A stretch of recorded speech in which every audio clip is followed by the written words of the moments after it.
Also huge, the transfer portal, Amal Shah. It's not just Tanner Mordecai, who you mentioned, SMU, who should be the starter, but also lock from Mississippi State, Nick, I think wasn't Evans or Evers from Oklahoma. So they've gotten transfers, not just at the quarterback position, and they needed help at quarterback. That's where I'll let you launch off here. 130th and ranked passing offense last year with Graham Mertz, who's moved on. Thank God for those in Madison. Mordecai should be an upgrade. Let's start with the offense. Yeah, you're absolutely right. Phil Longo comes in as the offensive coordinator. This should help this team immensely. But more importantly, Tanner Mordecai gives them their first passing legitimate threat since Russell Wilson led them to a Rose Bowl runner-up finish against TCU.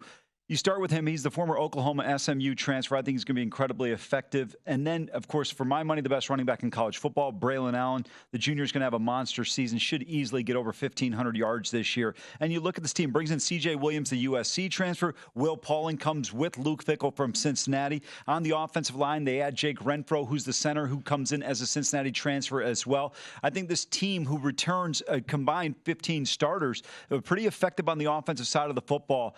But to me, Patrick, if they can just get a little bit of consistency in terms of the passing game, I think this team becomes extremely dangerous on the offensive side of the ball. 100%. So take a look at the numbers. 8.5, the regular season win total. If you want to go over, you got to lay $1.45 at DraftKings. They're 7.5 to 1 in conference. We can discuss. They're plus 130 to win their division, the Big Ten West. So obviously favored there. You mentioned some of the standouts. I know you both love Braelon Allen, the running back. Also, isn't Malusi behind him, who could start at many colleges as well? So the running back position is going to be just fine.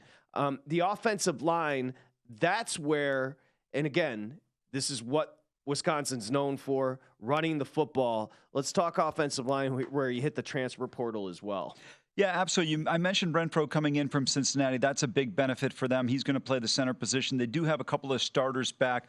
Malman and Furtney will probably man the right side of this offensive line, but the key is going to be Jack Nelson on that left side. If they can protect him pretty well here, Patrick, I think Mordecai's mobility, people may be unfamiliar with him if you didn't watch SMU. He's got good pocket awareness. Not a big guy, but he can get the ball in space and he can throw the ball with accuracy. That's the key. That's what Wisconsin has lacked for a long time.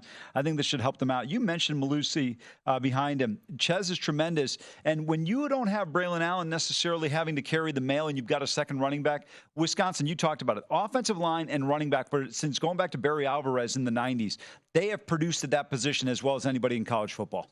I think maybe the slept-on aspect of this team, and Big Guy, I'll let you jump in on this as well because I know you like this Wisconsin team, is the wide receiver position, Amal.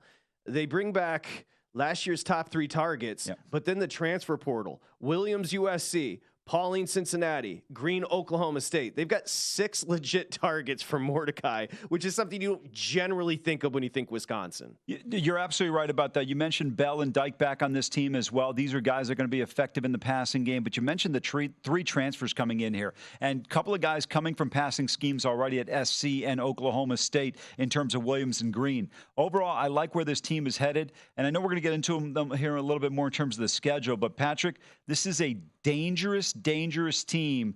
And the only team that really stands between them and Indianapolis, in my opinion, in the Big Ten West is Iowa.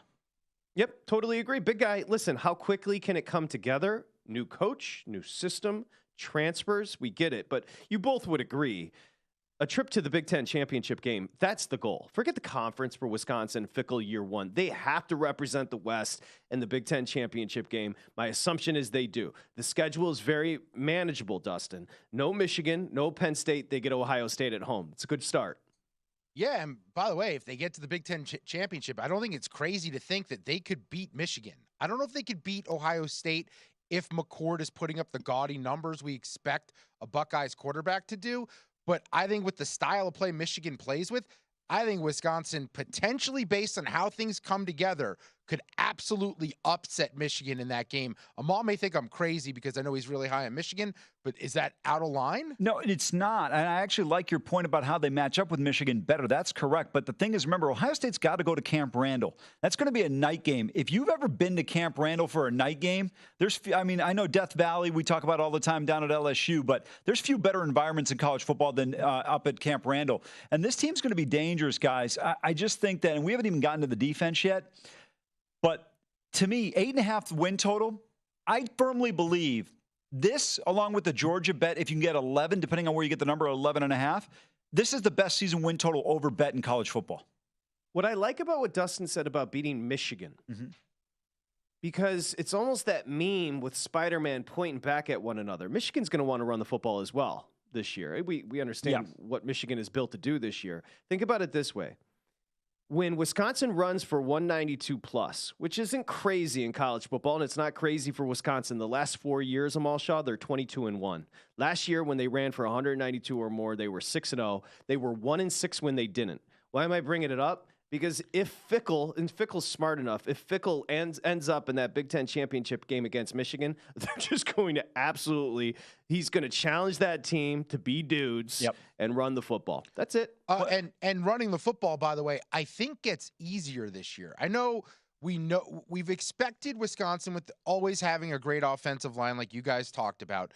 Just assume that the running game is there. It hasn't been easy for Braelon Allen. He's a big dude who's had to do a lot of work to have the success he's had in the Big Ten. I think when you bring in a smarter coach in Fickle, you bring in a legitimate quarterback in Mordecai, who I think it would be tough to find a quarterback in FBS that's put up numbers in back-to-back seasons similar to what Mordecai has done at SMU. All of a sudden, I think that opens things up in the run game for Allen to run wild even more. It's a different style than they're used to in Wisconsin, but I think he could have a better season this third year. By the way, still just 19 years old, with now a quarterback who's competent with him there in the backfield. I would agree with that, but guys, we're not even talking about the strength of this team yet. This is a team, I'm going to give you the negative stat first. They ranked number 5 in Big Ten in defense, in total defense. They were number 11 in the country in total defense. They've got 7 to 8 starters back, depending on where you kind of decide who is in terms of starters. But I think this team's got a great opportunity with the combination of Luke Fickle. He's going to be on the defense side of the ball a little bit more. Mike Trussell, one of the defensive coordinators there, he brings in from Cincinnati. I like where this team is. They're in a great position. At 750, guys, this is a great bet because I don't know if there's a team that's got a somewhat of an easier path to get their conference championship game at such a high number, and then you can take the other side, Patrick, when you get to the conference championship game, whether it's Michigan, Ohio State, or Penn State. If they beat Ohio State on October 28th, they're going to close out the year 4-0. They go to Indiana, they host Northwestern, they host Nebraska, and they go to Minnesota.